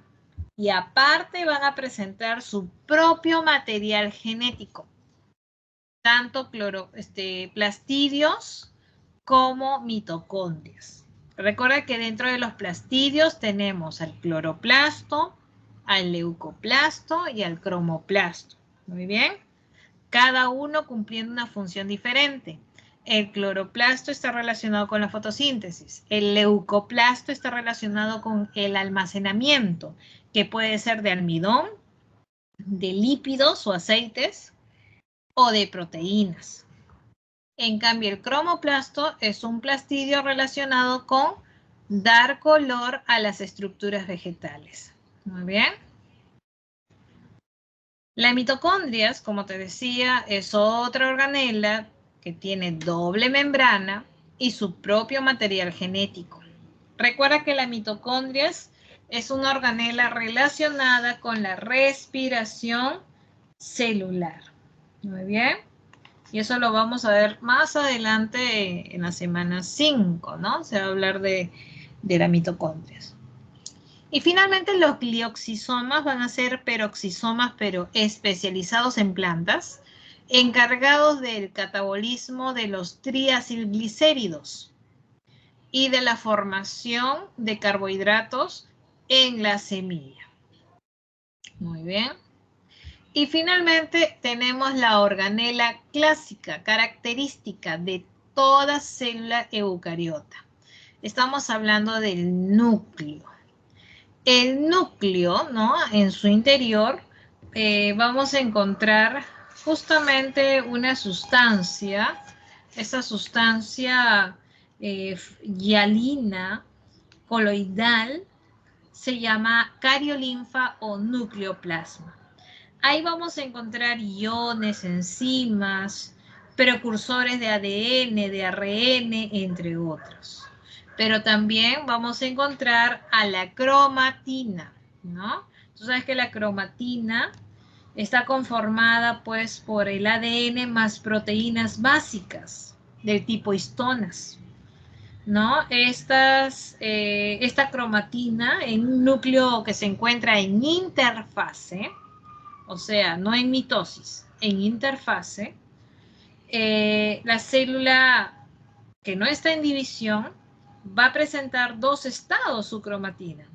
Un estado llamado eucromatina y otro estado que es una zona que es más bien un estado de condensación temprana llamada heterocromatina, ¿no? Y lo estamos viendo justamente más pegado a la membrana del núcleo. Esas zonas de condensación temprana se llaman heterocromatina. En cambio, la eucromatina es cuando el material genético está todo relajado, ¿no? Distendido, formando filamentos muy delgados y largos. Muy bien. Listo, chicos. Entonces, hasta aquí corresponde al núcleo como organela clásica característica de una célula eucariota. Ahora nos vamos para terminar esta parte de la semana 3 al flujo de la información genética. Tú sabes que cuando hablamos del dogma de la biología molecular, comienza partiendo del ADN, por un proceso de transcripción se sintetiza ARN mensajero. ARN mensajero, tomando como referencia esta molécula, se puede hacer la síntesis de proteínas ayudados de los ribosomas. Muy bien. Recuerda que el ADN, esta molécula de doble cadena, puede generar muchas copias de sí mismo por un evento llamado replicación. Recuerda que la replicación y la transcripción ocurren en el núcleo. En cambio, la síntesis de proteínas, como requiere la participación de ribosomas que se encuentran en el citoplasma, este evento ocurre allí, en el citoplasma. Muy bien. Listo, chicos. Entonces, hablemos rápidamente de la replicación. Recuerda que la replicación, su término lo indica, va a generar una réplica del material genético. Y para ello, esta molécula que se encuentra en doble cadena, de forma antiparalela, dispuesta en forma helicoidal y que se encuentra unida a sus bases internamente por puentes de hidrógeno, habría que separarlas. Entonces, para poder separar, ¿no?, los puentes de hidrógeno, lo estamos viendo por acá, acá está, aquí. Los puentes de hidrógeno hay que cortarlos. Esos puentes que se encuentran aquí, uniendo las bases nitrogenadas. Entonces, para eso viene una enzima llamada helicasa, que corta estos puentes de hidrógeno entre las bases. De manera que las dos cadenas se aperturen, se abran. Y previamente la topoisomerasa ha estado desenroscando, claro, ¿no?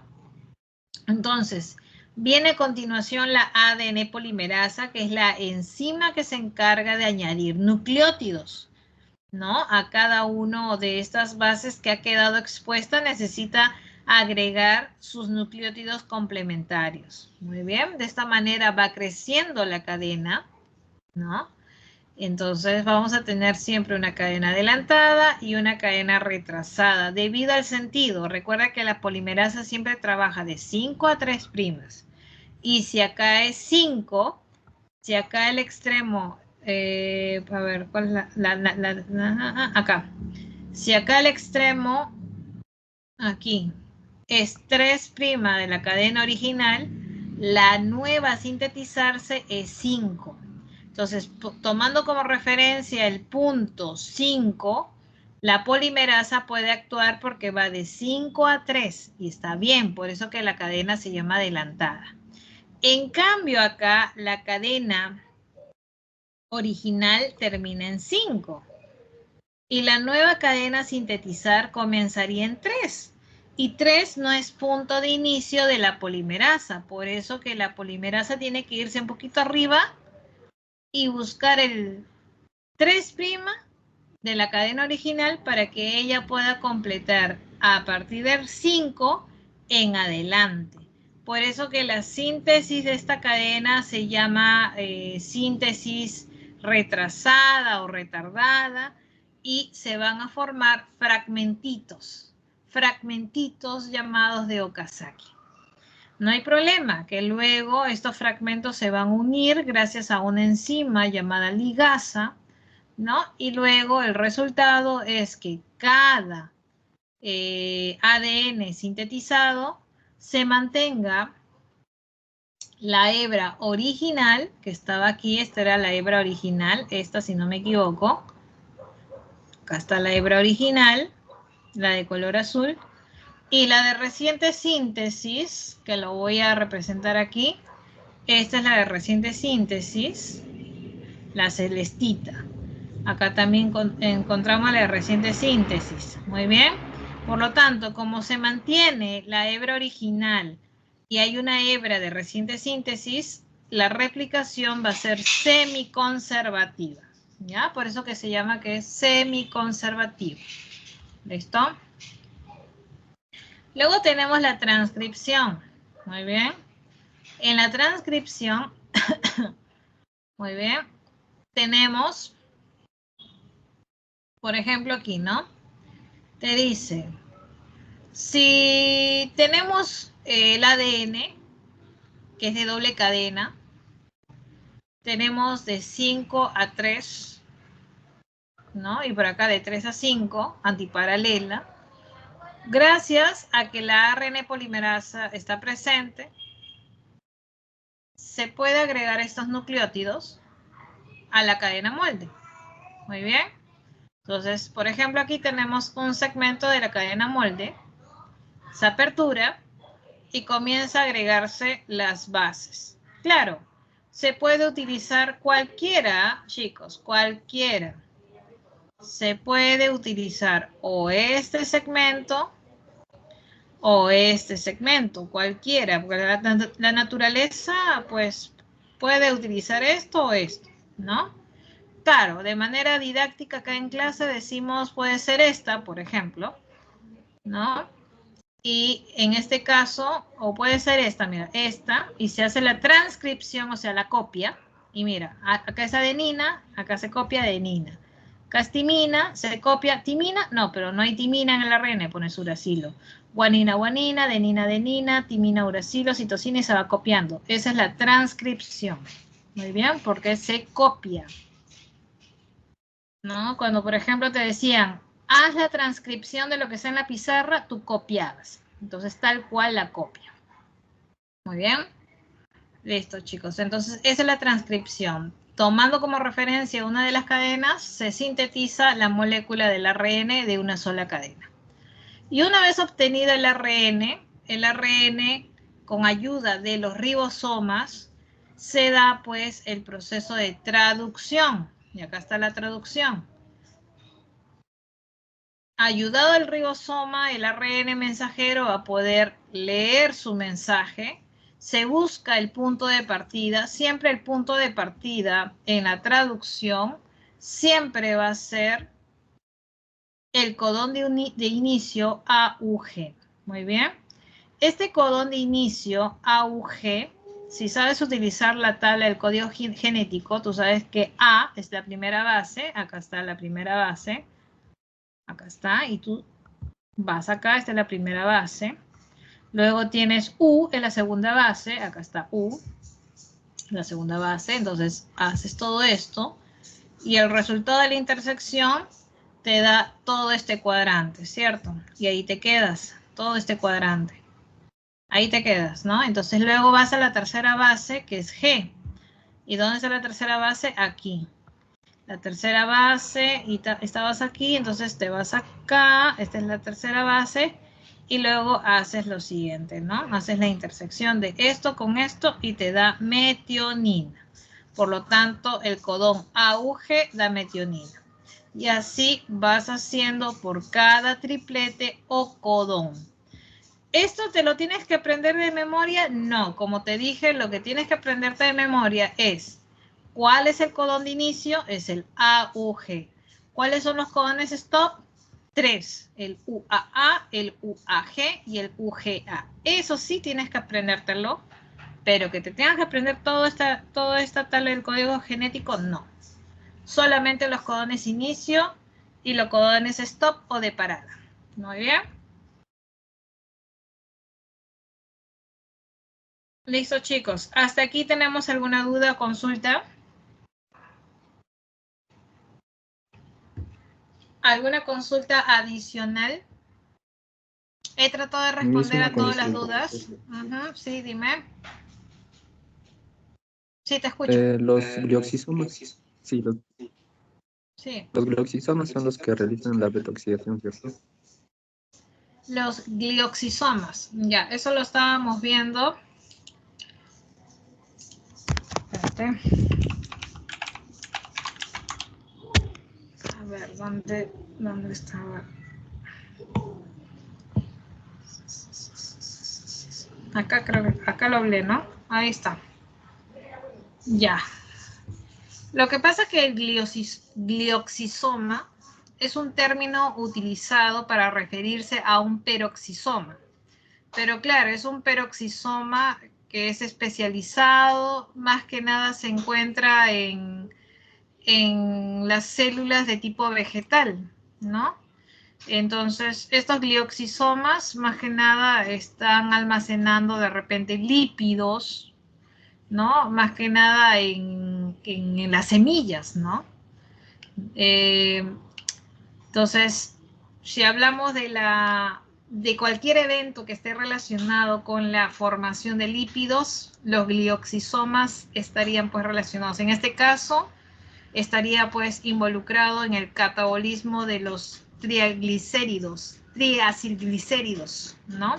Entonces, esta es la función justamente del glioxisoma. Muy bien. Alguna por ahí creo que he visto en el chat.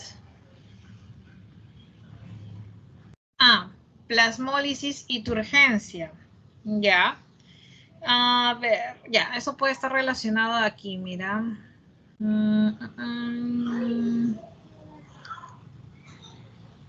Ya, a ver, eso puede estar acá. Había una imagen, pero bueno. ¿Te acuerdas cuando te expliqué esto al inicio? ¿Estuviste ahí desde el inicio cuando hablamos de la diferencia de concentraciones? Entonces, justamente esos eventos tienen que ver con las diferencias en sales. Muy bien. Cuando hablamos de turgencia, por ejemplo, y dado que ya me queda un minuto creo, lo tengo que decir muy rápidamente. Turgencia, por ejemplo, en una célula vegetal, estás viendo estas células vegetales debido a la vacuola, cuando se llena de líquido, esta vacuola se hincha y hace que la célula esté como que a punto de romperse, pero no se rompe debido a la presencia de la pared. Cuando la célula está así totalmente hinchada, decimos que se trata de una célula turgente. Plasmólisis es un término que se utiliza cuando de repente por la pérdida abundante de agua, ¿no? Ocurre la lisis justamente de la célula. Entonces, y esto es, como te decía, por la diferencia en las concentraciones de sales, ¿ya? Una molécula es aquella que está conformada por, claro, ¿no? Eso en química, por ejemplo, sabemos que un átomo, un elemento, cuando, por ejemplo, se unen, forman las moléculas. Y eso lo vas a entender mucho mejor, por ejemplo, en química, ¿no? En las primeras clases. Muy bien, chicos. ¿Alguna otra consulta? ¿Todo está claro? Entonces recuerden que todos los miércoles en este horario de 4 a 6 estoy atenta a sus consultas. Si no hay alguna otra consulta, me despido entonces. Muy bien, nos vemos en una siguiente oportunidad. Hasta luego, chicos. Hasta luego, amigo. Hasta luego.